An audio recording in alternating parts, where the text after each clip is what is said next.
Good afternoon, everyone. My name is Andrew Ryland. By title, I'm the Senior Manager of Training and Curriculum for USA Football. I handle a lot of the programming in and around the Heads Up Football initiative. So I get to meet with a lot of doctors and fancy folk. I also get to meet with good old football coaches and talk, the nuts and bolts of it. So it's an honor to be here. This is something I am passionate about. I get paid to deliver this message around the country, and it's something that I truly, truly believe in. There's a great football saying, I'm sure we've all heard it, but there's a difference between being hurt and being injured. I'm hurt today, but I'm not down and out, so to help, I brought up two of our master trainers, two of our absolute best. So I have Terry Summerfield and John Roderick up here. They are master trainers with the program. They have been with us since the inception of the program. Both are highly connected to what we do, and I'll let them give a quick bio about themselves. So Terry? Yeah, head football coach in Gresham, Oregon, at a 6A high school. Been coaching for 28 years, and got involved in the Heads Up Football because football has been such a great influence on me in my life and the way I live my life, and I wanted to give back. And this is a great opportunity for me to give back to the game. John Roderick. I'm a head football coach at Webb City, Missouri. It's a high school, class 4 high school, about 1,200 students. And from the time I saw this program, I fell in love with it. It clarified a lot of things for me as a football coach, and 19 years as a head coach, and 7 years as an assistant coach. Gave me a lot of clarification in what we do in our program, and it's a pleasure to be here, and I'm just thankful for the opportunity, Andy. I obviously always appreciate having gentlemen like this. Their career records, their accomplishments are impeccable, and to have guys like this as part of the program really helps. And let's be honest, how many of you really want to hear from me for the entire hour session? So I'll try to throw it to them as often as possible. So a question we get often asked is, what is heads-up blocking and tackling? What is heads-up blocking and tackling? Through maybe the marketing, through some of the things we've done around putting this program out there, I think there's a lot of confusion. There's a lot of misunderstanding on what it is and what it isn't, and it causes people to maybe be defensive. So we kind of want to drill down in a little bit of that first, and then we'll get to maybe some of the technical ideas.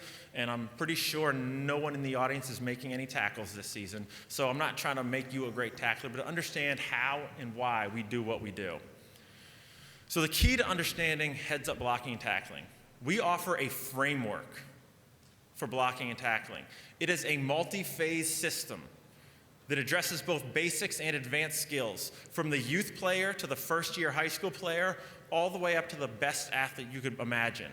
Our skills are layered, they are progressive, they are age-appropriate. Okay, we think that's really important.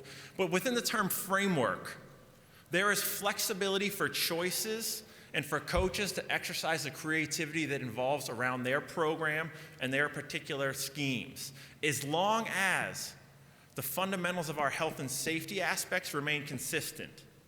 There is flexibility, because there is no wiggle room when it comes to the safety of our kids. Now, we do provide a unified language, and to some that's scary. To us, we find it to be incredibly beneficial. For the first time, we have coaches across the country, coaches sometimes even on the same team, but youth leagues, high school leagues, state associations, all speaking the same language. That allows us to have the type of conversation around what is working, what needs to be fixed, what our challenges are, that we have never had before. You've all been to football clinics, and people will argue on the whiteboard for 10 minutes what something is called. And at the end of the day, I just want the daggone defensive end to go to the B gap. I don't care if you call it stick, slice, or stab. Let's just unify that language and be able to speak in terms that we all understand, so that we can come up with the best possible solutions. Unique to Heads Up Football is that all of our skills are introduced in a non-contact environment versus bags.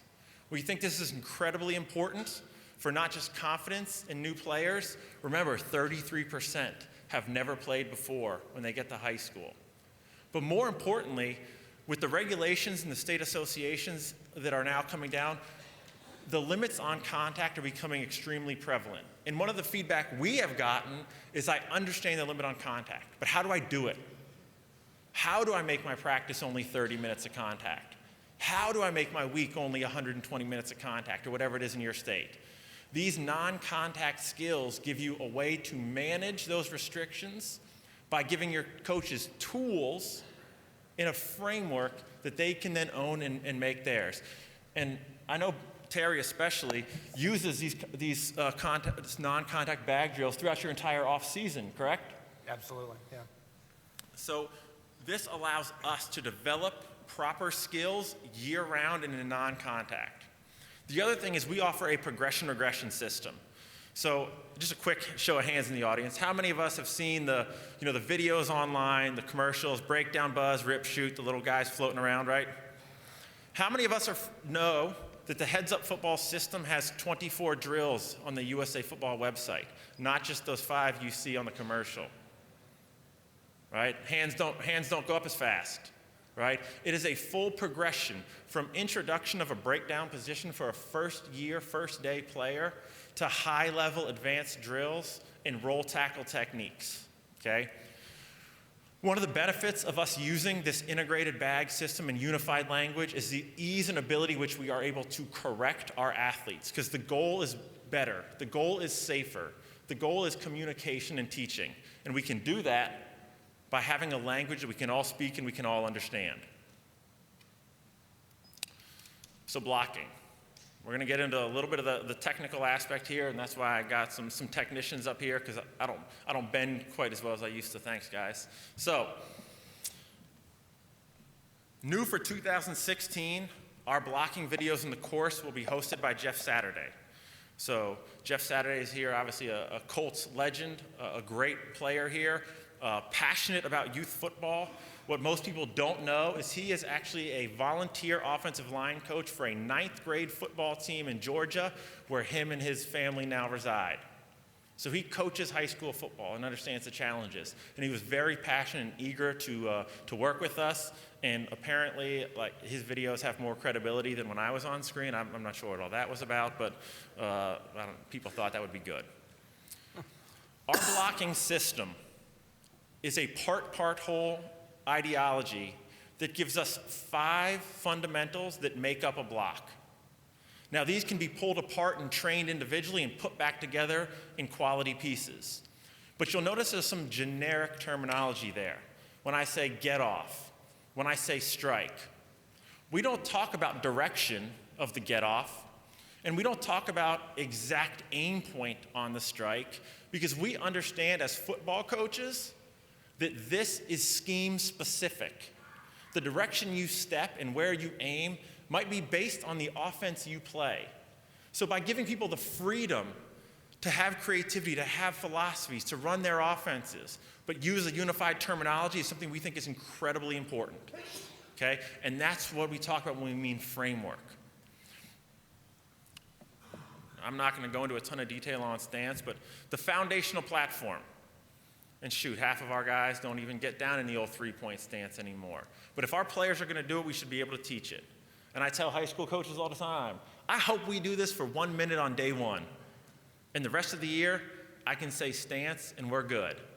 Now, maybe it's because I'm associated with USA Football, but I travel around quite a bit. And I went to the 6A state champ in Virginia for a little visit. It was the 8th week of the season. And they were teaching the breakdown drill.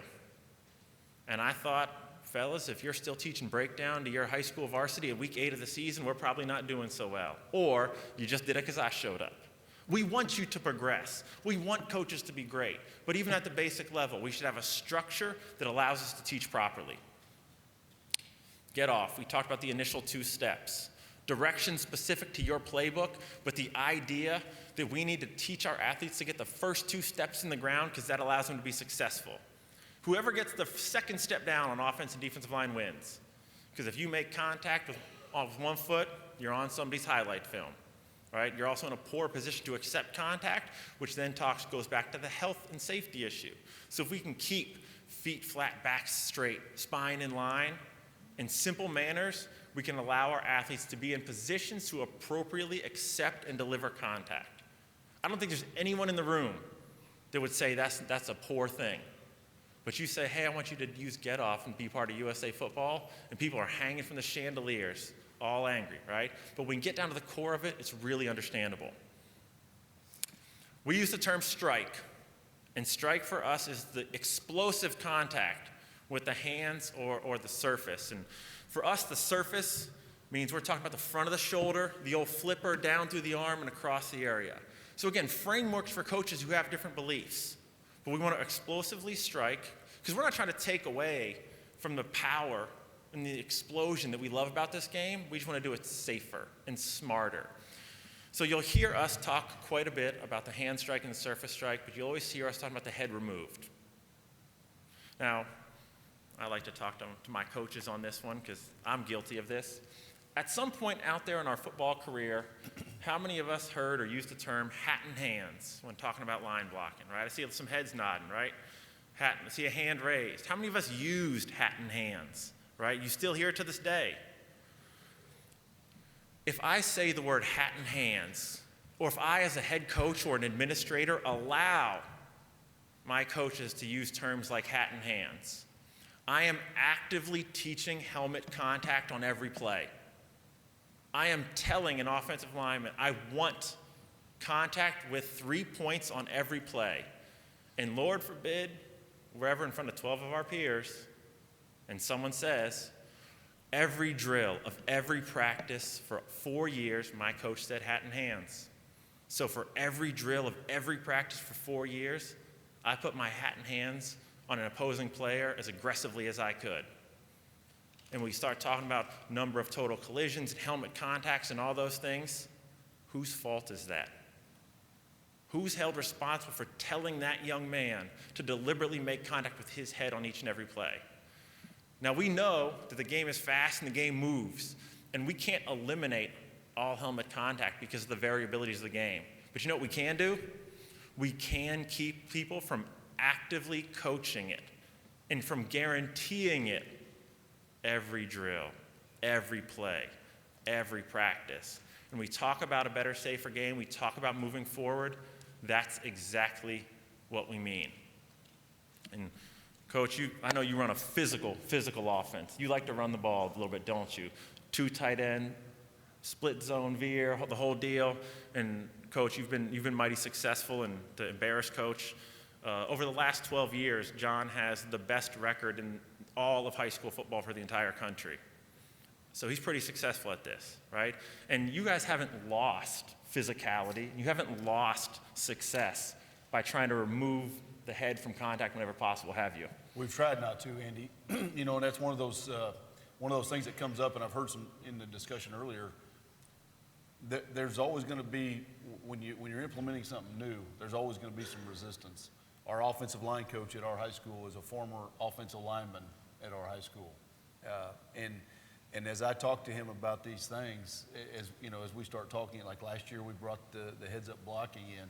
There was a little more resistance than I would have wished there was, but it's a process, and he's starting to understand, my role as a master trainer, my role as a PSC at my high school, and so he's now, he's softened quite a bit from the initial, the initial maybe surprise to him.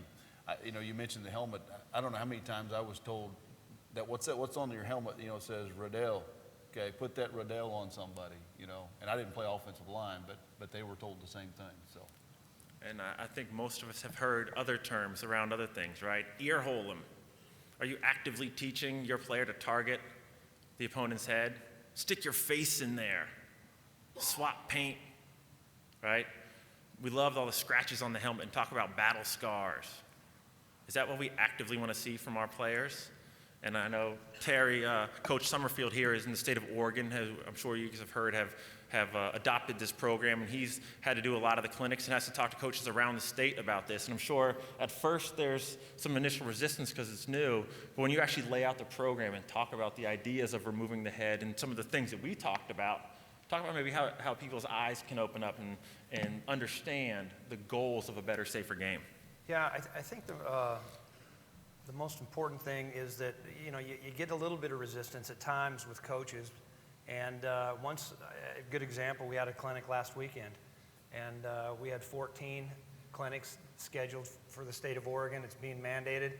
So I got together with the state association, and we're trying to pinpoint all the different locations geographically so we can hit all the different high schools, because every high school football coach in the state is going to be certified. And initially there's a little bit of a, hey, coach, I initially came to this meeting thinking that is just to mark off a box and just to get it done and move on.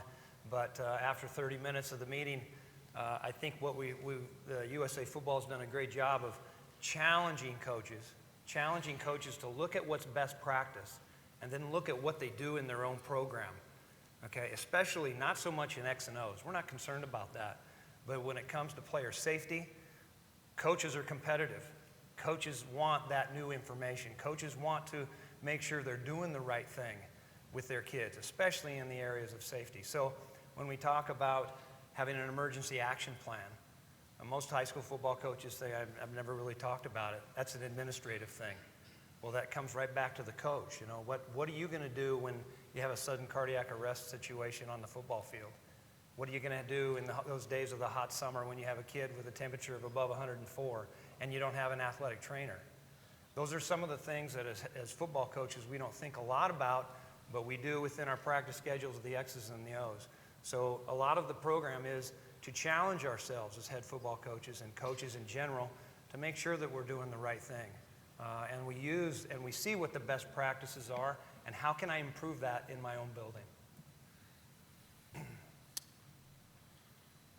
So stick is just a term we use for hips into the block. And I'm sure everyone here at some point has talked about the power generation from the lower body to make a great block, right? And is it that hard for us to change a term so that me, my youth league, my entire state can speak the same language? We think that's an incredibly powerful thing for us to lead the game forward. And on a fun note, this used to not be called stick. I wrote it as a different term.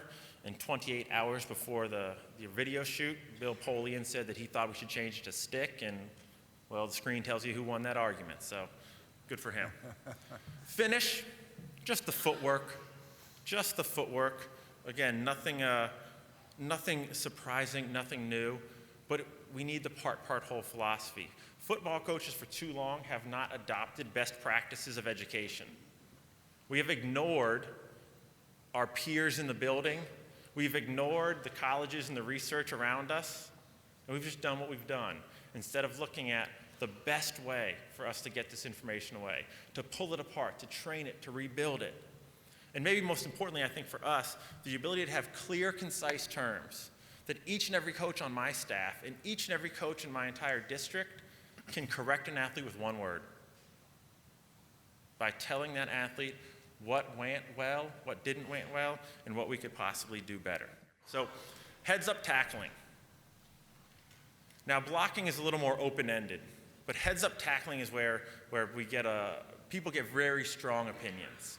So let's talk about what heads-up tackling is, and maybe importantly, what it isn't, so that coaches and administrators have a good grasp of what they're asking their people to do. Going back to that whole credibility issue, I don't know, apparently this guy was better at tackling than me, so now he gets to star in our videos. So for 2016, all of our courses will feature Mike Singletary as our tackle host. Mike Singletary is a very passionate man, as I'm sure most of us know. He loves this game, he's committed to this game, and he was great, honored to partner with USA Football and bring this message to coaches across the country. And without question, he embarrassed every single one of our high school athletes on the field, because that dude can still move something fierce, I tell you what. So USA Football's framework for tackling, as we talked about, is a multi-stage approach. As you see phase 1, we have a phase 2. So phase 1 consists of a couple things. First is head placement. New for 2016, USA Football, based on our market research, is giving coaches the option of head in front or head behind. As long as our postural requirements for health and safety remain intact, we think coaches should have the freedom and flexibility within their systems to teach head in front or head behind on the tackle. And coaches, I'm gonna have you guys stand up and just give a little demonstration for us. A lot of our guys get really worked up about this. And if Coach Terry Summerfield is running straight down the field towards you guys, and Coach Roderick is coming to make a side-on tackle, so Terry, if you could turn and face the audience. If you actually look at the head in front and head behind difference as Coach closes in, we're talking right there about maybe 6 inches to the left, and he's head in front tackle. And if he's 6 inches to the right, he's head behind tackle. So the margin is so small that we really think that it shouldn't be such an area of concern. That if we move 6 inches to the left or 6 inches to the right, we have the freedom to allow coaches to teach the way they strongly believe. Now, if you can fit up in a little bit of a head and front angle tackle for us, one thing that we are starch about, and Coach, you can stand up, I don't want to burn your legs out here, is that we do not teach head across. You'll never hear us say head across. Because when coaches say head across, you know what youngsters do? They try to get their head across. And you get what I commonly refer to as a giraffe neck. Coach is reaching his head, trying to get across in front of Terry, and he exposes that temple, his head goes down, he breaks posture. And that's not what we want. And the benefit of, quote, head in front is only a benefit if you actually say that the head is going to physically stop the runner. What's going to physically stop the runner is the strike of the shoulder to powerfully deliver enough force to knock Terry off his track. And if Coach Roderick's neck is bowed, his face and eyes are up, and he gets deep, strike into the shoulder, that shoulder is on his ribs, his head's not actually going to be across.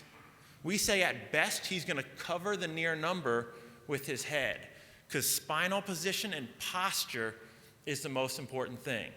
So as long as that neck is packed, that spine is bowed, he's nice and solid, 6 inches to the left, 6 inches to the right, coaches are allowed to have opinions. And between the history of football and between the rise of head behind, which we commonly refer to as rugby techniques, there's research, there's information, there's quality ways to do that. Now, the other thing you'll notice about phase one is our strike zone is between hips and numbers. We want to play through the midsection. This is the foundational bedrock of all tackles. And we believe we have to start here for posture reasons. So coach, when he's striking the coach in the midsection, right, he's got a nice posture. He's able to easily expose the front of the shoulder, have his neck bowed, and his spine in line. And he can even strike through the belly button and be in a pretty good position. Not even a warm-up. Look at this. I'm telling you, this is fantastic stuff right here, right? And he can make this tackle. Go ahead and stand up, coach. I don't want to wear you out. But this is where we start as athletes are developing strength, flexibility, and general physical qualities needed to play any sport. When we over-ask the demands of them, physiologically, we put ourselves in a situation where health and safety becomes an issue. Phase 3, we are a shoulder tackle team.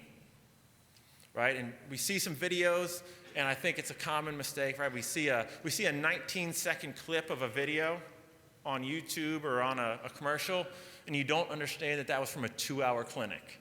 We don't put it in context. So do athletes do it perfectly every time? I think as coaches, we all know no. But our fundamental teaching is head to the side and a shoulder tackle team. That's our philosophy. Coaches, you guys can have a rest here because we got some fun stuff coming up. We teach our fundamentals versus bags, non-contact.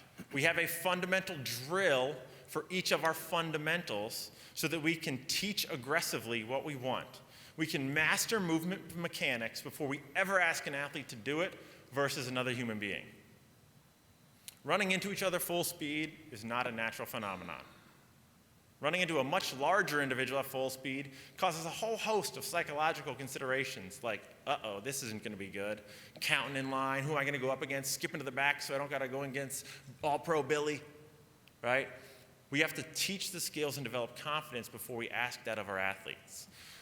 Our fundamentals are paired with drills, and there's a progression.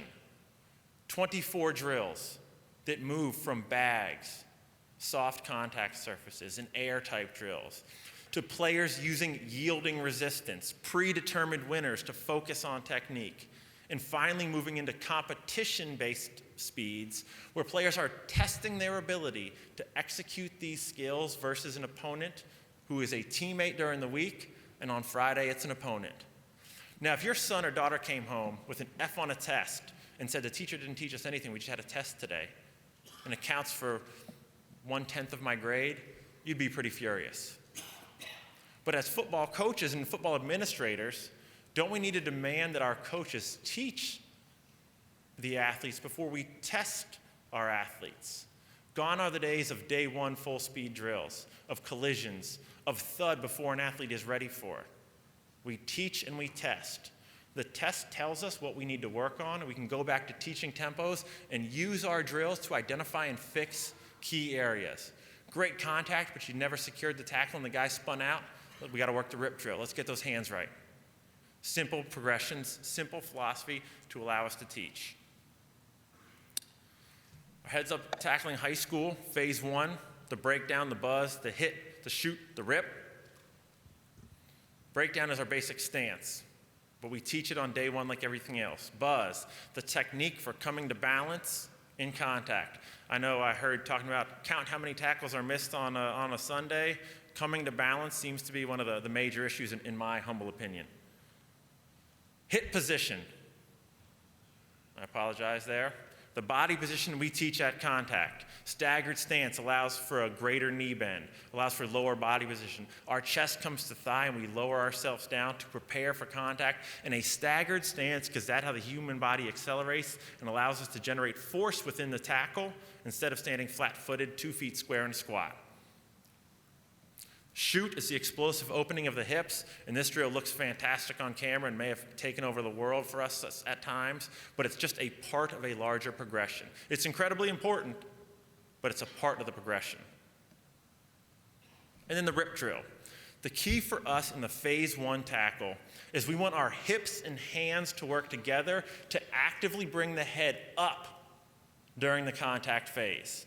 When my hands go down and dive into the pool, when my hands go around, it changes my body position. If I work all that time on getting in a great hip position and exploding out of my hips, I want my arms to work with it, to go on the rise and bring that head up and through contact. Because when we initiate contact and we teach in that early phase 1, isn't that what we want? Head up through contact, master the basics, master the fundamentals, right? And coaches, these are drills that since you've been with us that you guys have incorporated into your training, into your preseason camps, into your youth camps, because I know you guys are both activated with your youth leagues. And I've seen Coach do some great drills where they have rip competitions and how far can you shoot. And it's really worked for your players, hasn't it? You know, one of the things I want to compliment one of our coaches, and he's the one that he coaches linebackers, inside linebackers, and he is a tackler. I mean, that's what they do. And every drill that he does, if he's doing a bag weave drill, if he's doing an in and out drill, if he's doing an angle drop drill, if he's doing a run fit drill, everything he does as far as a progression, he will take and he will go and basically he finishes that athlete in a fit in the hit position. Okay, so he may be shuffled through the bags and then he finishes with a hit position. He may weave in and out, finishes in the hip position. To me and to him, and we've talked about it at length, is that athlete, getting that athlete in that correct anatomical position to be a physical and be a tackler and be a football player. That's something that was missing. That was the light bulb for me. That's what really made it all come to mean a lot for me is when I heard the term hit position, downhill power step, because when I played college football, I was so slow I could never catch anybody, and so I was chasing them, and usually my head was going first. But it really was a revelation for me. And our coaches, you know, like anything, some do a better job. He does it in everything he does, especially in the air phase or in the bag phase. It's a great point. One of our college master trainers looked at every play from the season, looked at how the play ended, out of bounds, incomplete pass, or a tackle. And 78% of the plays ended in tackles. So we thought that's probably pretty important. We should really work on tackling. But we got to keep our guys healthy. We got to keep our guys fresh. We don't want unneeded contacts. So to John's point, they started adding these simple bag drills after every drill. Instead of finishing with an interception, which I know we all want turnovers, do your weave drills, and then finish with a rip drill. Do your movement mechanics, run over your bags, and finish with a buzz to hit. It's a cheap way to get extra reps on the quality mechanics we need to have proper postures and body positions in contact for the phase 1 tackle. Now for the high school market only, and I think this is really important because I know, like I said, both you guys are active in your youth leagues, and I'm sure many of you have feeder programs or youth leagues that use your high school properties. Our phase 2 system is between, the strike zone is between hips and thighs. So we are now moving below the waist. This is a high school only skill for USA football.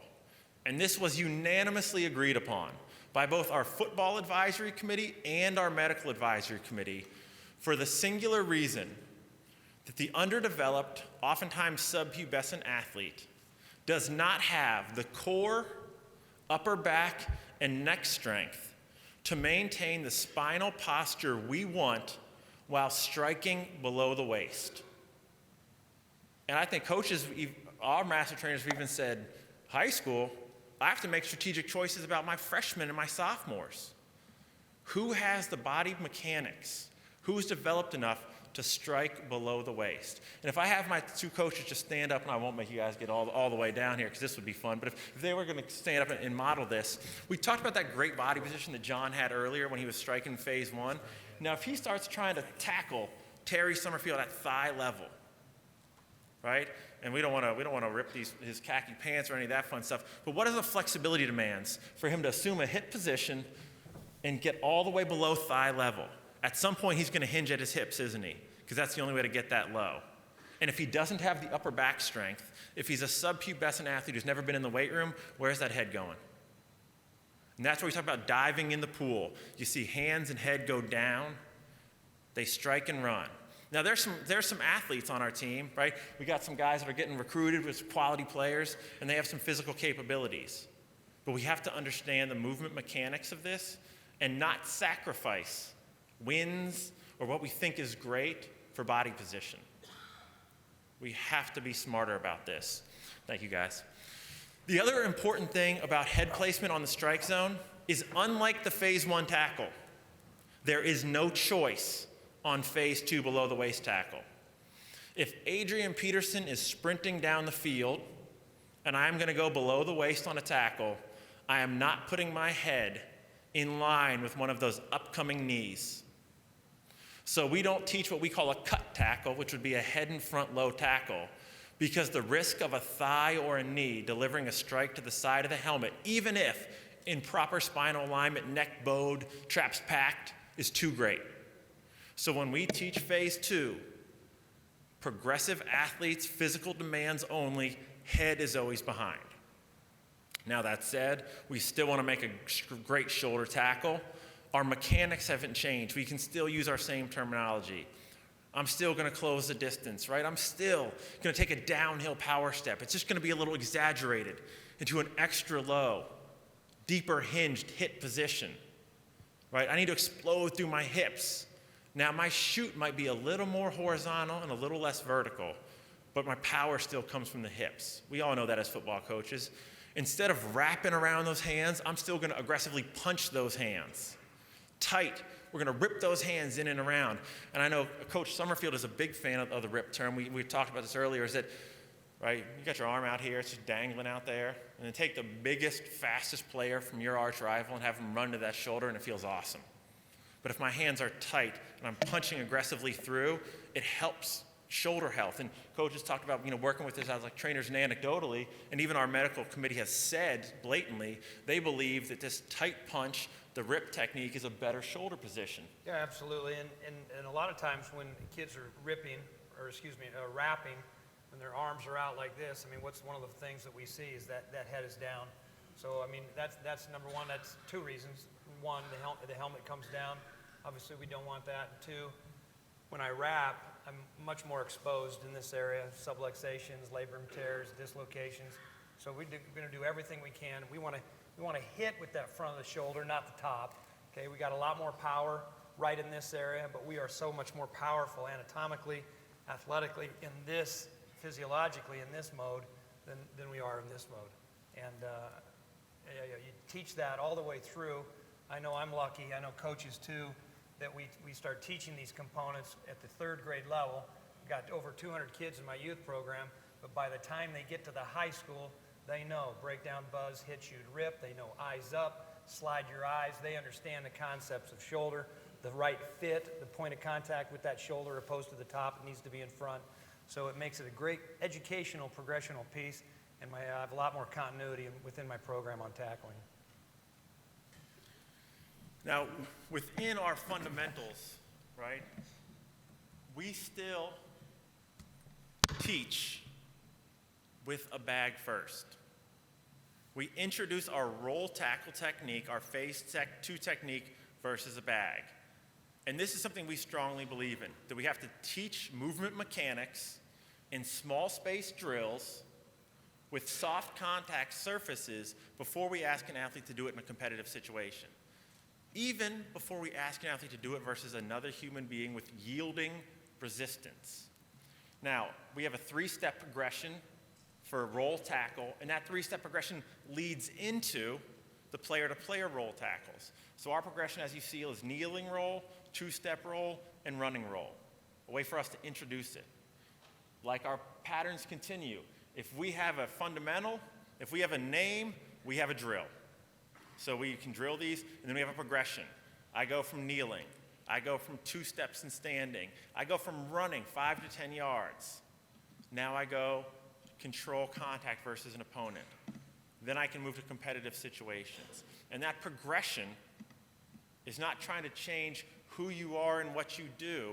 It's to give you the framework to build athletes up, right? Full speed roll tackle, that's algebra. That's calculus. We better get the addition and subtraction right first. Right? We better layer our skills for high quality teaching. We talked about our fundamentals, right? We just want to provide coaches with the option to teach these more advanced, head behind, roll skills, most often associated with the rugby tackle. Now, we have master trainers who will tell you, I live in phase 1. I'm a knock-em-back, old-school, blue-collar football coach. But when we did our surveys, there's a large number of coaches that are interested in the below-the-waist roll tackle technique. So we created a progression to introduce this across all boards. And when I say all boards, I mean all high school boards, not down to our youth levels. Because we think this is incredibly, incredibly important for these guys to understand. Kneeling roll, right? Why the simple progression? Can be taught in the off season, right? I don't advise doing it in the gym, but go on your wrestling mats. Roll them, have them out, right? On our knees, low to the ground, soft contact surfaces, small spaces. This is how we should teach everything. Our 2-step roll. Anytime we add movement and speed, we add complexity of a drill. I think too often we forget that. We add movement and speed, we add complexity. So if our concern is body posture at the moment of impact with the roll tackle, small spaces allows me to introduce movement, introduce speed, but be able to make sure my athlete can find the correct body position at the moment of impact to allow me to feel comfortable that he can successfully execute the skill at the next level.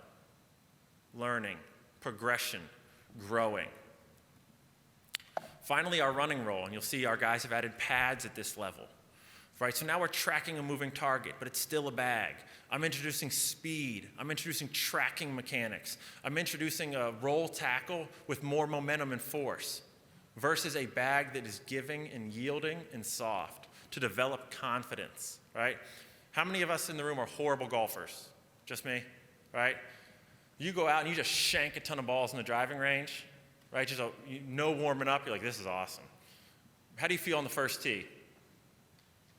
Yet with our athletes, we'll put them in a position because we want to be great and we want to stretch and we want to be champions now that they fail in drills.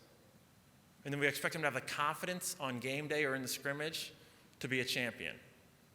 If we layer our drills and our progressions correctly, confidence comes through repeated successes. We mistake the willingness to go quickly and full speed into a contact situation as toughness. I say it's confidence. If I am confident in my ability to execute my skill or to win the collision, I'll go into that sucker with all the speed and enthusiasm you want. And as coaches, we build that. As administrators, we demand that we're not putting our athletes in positions for injury because they're ill-prepared, but we are building them up correctly. We are using a leveled approach. We master the fundamentals at phase 1 because their body posture is easier to handle, and they can keep the spinal posture needed at that higher level. And once they have mastered those skills and developed the physiological qualities, we can go below the waist and we can roll it out. But we still teach it. We still progress it. We don't go too fast. We want our guys to be great. And this slow teaching process has benefited a lot of our coaches. And we have guys with double-digit state championships who will tell you how great it is to get back to basics and how their eyes have been opened up by simple introductions to skills. We talked about the progression-regression series of our technique, right? So we went through our 5 fundamentals, right? But we talked about all the other drills that are in the system. And I think sometimes as coaches and as administrators, we get pushback on what is the silly rip drill, the silly rip drill. That's the building block to get us to these more advanced drills, right? We say we strive for mastery. When do I progress my athlete to the next stage? Has he mastered the technique? Is he developing? Is he getting better? Has he totally championed the movement mechanics I want? Let's find a more advanced drill. Let's stretch him. Let's get him to be better. And as coaches, there's an art to it. And the art is knowing when he's ready to move even before he does. Because you see his ability and you can stretch him and you can make him more than he could be on himself. The problem is when we overstretch, the taffy snaps. And we've had far too many injuries for silly drills too early in the season in past years. And then we end up on YouTube instead of in here having a quality conversation among coaches. Coach, you have anything to add here before we move on to this film session? You know, I wanted to ask, how many head coaches out here? How many head high school coaches? Okay, when you, and this was part of my, I kind of said it was kind of a light bulb. I've had several of those with the Heads Up Tackling program. When you go into the first day of contact or first day you're going to teach tackling, you have 4 coaches on the defensive side of the ball, 4 guys that coach different positions. I want to ask you, does every one of those guys teach exactly the same thing? We didn't do that. It's like, hey, first day of tackling, we're going down to tackle, and I'm outside linebacker coach. I'm coaching it this way. The inside linebacker coaches it a little different way. Our DB coach is coaching it a little different. Our D-line coach. So we had really 4 different messages that we were giving and we were providing our athletes with in terms of how we were tackling. You know, I challenge you to, find that out. You know, and you know, we could have sat there and we would meet and talk about practice, but we really didn't just sit down together and say, hey, let's all get on the same terms. At least if I'm talking to a defensive lineman and I'm the outside linebacker coach, at least maybe we got the same terminologies. So that was one aspect, Andy. I just wanted to kind of mention that was something for us that it really made me think about the terminologies. And it's a great point. And for those of you involved at the district-wide level, or maybe I thought it's to Terry, is that when your district-wide level adopts a program like this, now Terry I think has done more clinics than any master trainer. Terry's been to Alaska and Hawaii multiple times. We sent him to Japan. And he's been all over the place for us. So he has a lot of great connections. Now people come to him with questions because he's led their training. And how cool is it that you can communicate with a coach in Alaska who you met one day and help him get better because you're using the same language and you're talking about the same thing. We're buzzing, we're coming to balance, we're ripping, or we're struggling with the shoot, coach, what can I do? Yeah, not only that, but just the whole concept of, I go through coaches periodically. I have a lot of guys that have been with me over the years, but I get some kids that come through and coach and they're moving on. So just the whole idea that as a country and as a district, but even more strongly as a country, if we get the concepts of breakdown, buzz, hit, shoot, rip. We're teaching an institution of coaches those concepts that are consistent all the way through.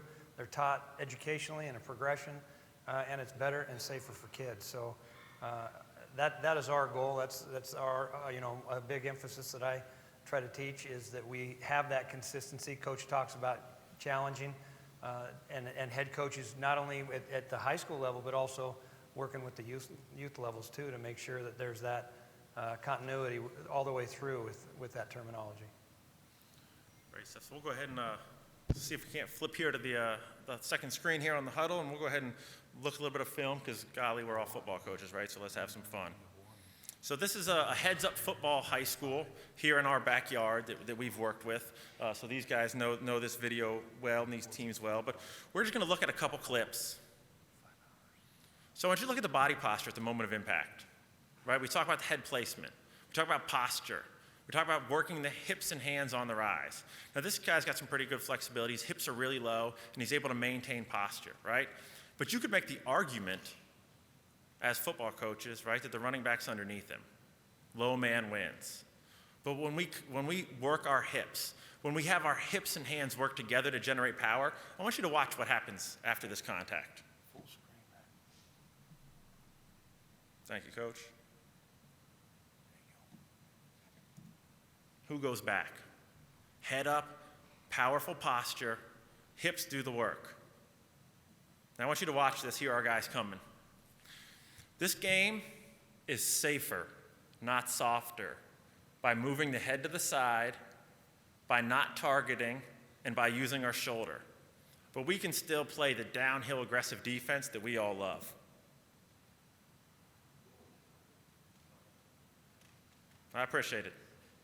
Now, this is a highlight film, so there's some pass coverage in here. These aren't just chosen best clips to try to choose a message. We just grabbed a film because we believe in it.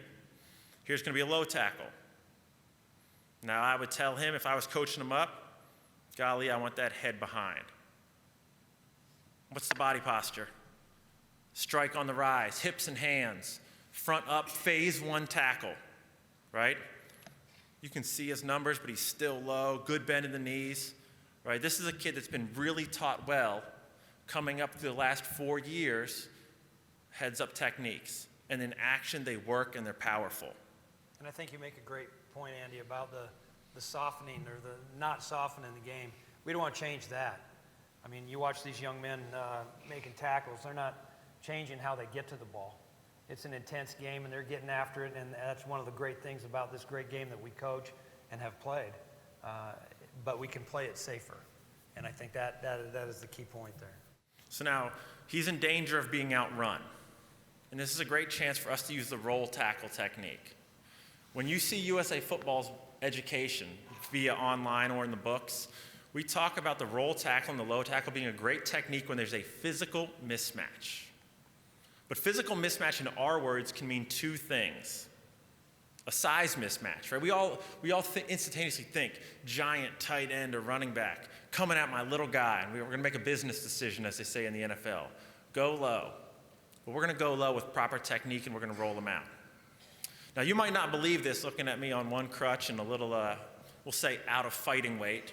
But at one point in my life, I was a starting linebacker at Penn State University. And I'll tell you, I made a lot of roll tackles because I was slow. Physical mismatch can also be speed. So right here, this talented athlete is in danger of being outrun. So he's going to place his head behind, punch the hands low and tight, and execute that roll technique to take a ball carrier to the ground. It's about technique. It's about teaching. It's about making our good players better. It's about making our lowest common denominator successful and teaching through a unified set of skills. So, gentlemen, we're almost running out of time. I think we got 5 quick minutes here. I know the three of us will be around all day. We want to have individual conversations. I want to make sure any of the little things that we are worried about or think about or are unsure of can be answered so that we can speak a common language. And really, as coaches, as administrators, talk openly, talk without bias and without ego, and find a chance to do what's best for our game. I really appreciate you guys coming. I really appreciate having such qualified coaches to speak to you today. It's a blessing to be here every time. What you guys do gives kids the opportunity. The three of us are on stage because we all played college football, and football gave us that chance. You are giving youngsters in this day and age that same exact chance. And I don't know what I would have done without my high school coaches. So for what you're doing for those young men who are just like us, we are forever grateful. Thank you, guys.